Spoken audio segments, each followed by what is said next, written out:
മനുഷ്യ സമൂഹത്തിൽ നിന്ന് വൈരുദ്ധ്യങ്ങൾ കണ്ടുപിടിച്ച് വൈരുദ്ധാത്മക സിദ്ധാന്തം അവതരിപ്പിക്കുന്ന കമ്മ്യൂണിസത്തെക്കുറിച്ച് എന്താണ് അഭിപ്രായം?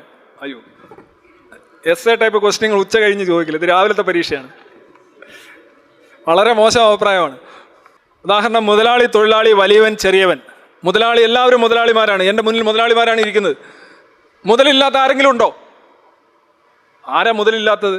എന്തേ മുതൽ എന്ന് പറഞ്ഞാൽ ക്യാപിറ്റൽ, മൂലധനം. മൂലധനം ഇല്ലാത്തവൻ ജീവിക്കില്ല. ചില പറഞ്ഞു എൻ്റെ ആത്മവിശ്വാസമാണ് എൻ്റെ മൂലധനം എന്ന് പറഞ്ഞാലും ശരിയാണ്. ചിലർക്ക് എനിക്കൊരു ഉളുപ്പില്ല, ഉളുപ്പില്ലായ്മയാണ് എൻ്റെ ആത്മവിശ്വാസം, എവിടെയും കയറി ചെല്ലാം, ഇല്ലേ?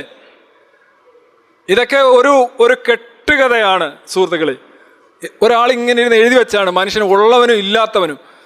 എന്നാ തിയറിയാണ് ഇതൊക്കെ. ഏഴാം ആകാശത്ത് പോയിട്ട് അവിടെ സ്ത്രീകളെ പൊരിക്കുന്നത് കണ്ടു എന്നൊക്കെ പറഞ്ഞിട്ട് വന്ന ആൾ ഉണ്ടല്ലോ, അതേപോലെ ഒരു കഥയാണ് മാക്സിം പറഞ്ഞത്. ഇവിടെ മനുഷ്യനുണ്ട്, ഉള്ളവനും ഇല്ലാത്തവനും ഉണ്ട്, അവർ തമ്മിലുള്ള പോരാട്ടമാണ്. അങ്ങനെയൊന്നും ഇല്ല, അങ്ങനെയൊന്നും അല്ല ലോകത്തെ കാര്യങ്ങൾ നടക്കുന്നത്. സാമ്പത്തിക കാരണം മാത്രമല്ല ലോകത്തിൻ്റെ പുരോഗതിക്കോ അധോഗതിക്കോ അടിസ്ഥാനം. അതൊരു വൺ ഓഫ് ദ ഫാക്ടേഴ്സ് എന്ന് മാത്രമേ പറയാൻ പറ്റൂ. ഞാൻ കൂടുതലൊന്നും പറയുന്നില്ല. എന്തായാലും മാർക്സിസം ഒരു അന്ധവിശ്വാസമാണ്. It is like any other superstition.